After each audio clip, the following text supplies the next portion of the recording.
दोस्तों अमेरिका की तरफ से दो बड़ी अपडेट आ रही हैं जो कि अच्छी अपडेट हैं, गुड अपडेट हैं इंडियन इकॉनमी के लिए। सभी को पता है कि लास्ट पर्टिकुलर देखिएगा वीक से कई बार ऐसे स्टेटमेंट आपने सुने होंगे जो ट्रम्प साहब की तरफ से या यूएस की तरफ से आए थे कि इंडिया ने अगर देखिएगा बायलैटरल एग्रीमेंट नहीं करा तो हम उन पे काफ़ी हैवी टैरिफ लगा देंगे, या कोई भी पर्टिकुलर कंट्री जो रशियन ऑयल बाय कर रही है उन पे हम पेनल्टीज लगाएंगे। ये आपने सब सुना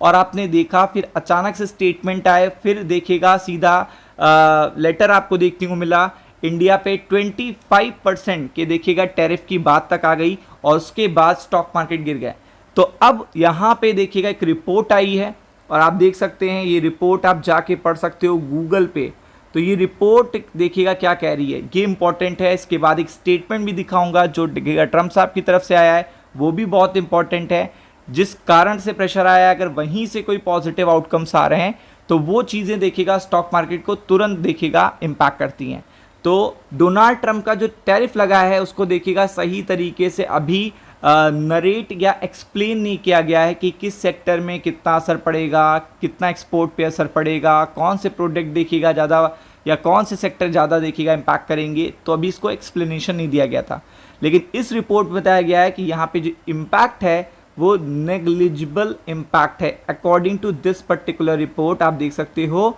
और आपको पता है जब इस तरीके के आर्टिकल्स आना शुरू हो जाते हैं तो ये भी देखेगा स्टॉक मार्केट की सेंसिटिव, देखिएगा स्टॉक मार्केट क्या है, बहुत सेंसिटिव जगह है, तो उन पे असर करना शुरू हो जाते हैं कि हम ज़्यादा पैनिक हो तो नहीं हो रहे हैं, आवश्यकता से अधिक पैनिक तो नहीं हो रहे हैं, आवश्यकता से अधिक तो स्टॉक मार्केट में प्रेशर नहीं आ रहा, वो चीज़ है। तो आप देखेंगे तो ये अनाउंसमेंट आपको देखने को मिला था इसी पर्टिकुलर वीक में, और ये export the United state will have negligible impact on the economy, मतलब ये बता रहा है ये पर्टिकुलर रिपोर्ट, और government sources told NDTV Friday afternoon. तो आप देख सकते हैं ये अपडेट आपको देखने को मिल रही है। और अगर ऐसे अपडेट्स, ऐसे लॉजिकल देखिएगा अपडेट्स बहुत सारे गूगल में ट्रेंड कर रहे हैं, तो आपको पता है कि जो पैनिक था, पैनिक के कारण मार्केट प्रेशर में आया, तो वो चीज़ अब बहुत रिलैक्स हो जाएगी, क्योंकि मार्केट किसी भी एक सिचुएशन पे एक ही बार रिएक्ट करता है, उसके बाद रिकवर हो जाता है, तो रिएक्शन भी कम हो जाता है। The GDP loss is not likely to exceed, यहाँ पे लिखा है कि इस रिपोर्ट के अकॉर्डिंग कि यहाँ पे जो जीडीपी का जो लॉस है वो ज़्यादा नहीं देखने को मिल रहा है। और यहाँ पे India base economist told, Bloomberg article है, यहाँ पे आप देख सकते हो। और इसके अलावा अगर आप देखोगे तो यहाँ पे sources also stress the government will now bow to American pressure, open price sensitive agriculture, dairy market, allow the import of beef, non veg milk. ये सारी चीज़ें भी आपको देखिएगा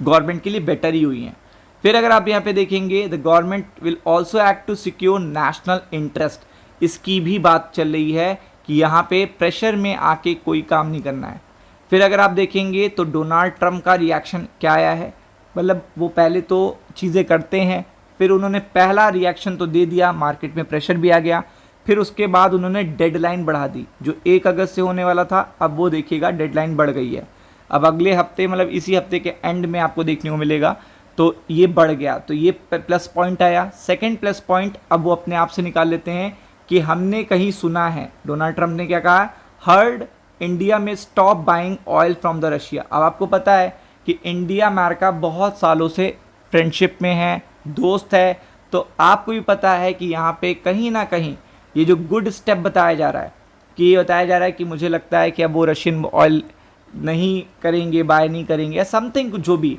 तो आपको भी पता है कि वैसे ही फिर चीज़ें नॉर्मलाइज होने लगती हैं, फिर चीज़ें रिलैक्स करने लगते हैं। ये ऐसा पहले भी कर चुके हैं, आपको पता है। His remark come days after his trade against India for buying Russian oil, क्योंकि इसी के लिए इन्होंने देखिएगा पेनल्टी की भी बात कही थी कि जो कंट्रीज रशियन ऑयल बाय करेंगी उन पर पेनल्टीज लगाएंगे, अगर आप देखेंगे तो इसीलिए देखिएगा व्हाइट हाउस ने डिसीजन लिया था। तो ऐसे में देखिएगा वो खुद अगर उनको ऐसा लग रहा है कि इंडिया यहाँ पे देखिएगा ये स्टॉप करने वाला है, उनको अपने आप से एक्नॉलेज हो रहा है, तो आप समझ सकते हैं कि ये चीज़ वो मानते हैं कि आगे चल के यहाँ पे, आगे चल के अगर आप यहाँ पे देखेंगे, I understand India is no longer going to buy oil from Russia, that's what I heard, I don't know if that right और not, this is good step, we will see what happen. तो आपको पता है, तो इसका मतलब उन्होंने ये एक छोटा सा लिटिल बिट आप कह सकते हो कुछ ऐसे न्यूट्रलाइज लैंग्वेज में बताया है कि आगे चल के इंडिया से कुछ फेयर अच्छे एग्रीमेंट्स भी हो सकते हैं। तो आपको भी पता है कि ऐसे पहले भी बहुत बार हुआ है कि अचानक से चाइना पे बहुत टैरिफ लगा दिए गए, तो धीरे धीरे धीरे धीरे न्यूट्रलाइज हो गए। वैसे ही देखिएगा इंडिया के साथ भी है, आगे चल के चीज़ें जब ऑन द ग्राउंड पता चलेंगी तो चीज़ें और बेटर होंगी, और वही एक पॉजिटिव आउटकम आपको आने वाले दिनों में देखने को मिल सकता है। इसलिए बहुत अच्छी अपडेट है, मैंने आपको सारे आर्टिकल बता दिए ताकि आप समझ सको। अगर वीडियो अच्छा लगा है तो लाइक करिएगा, चैनल को सब्सक्राइब कर लीजिएगा। राम राम।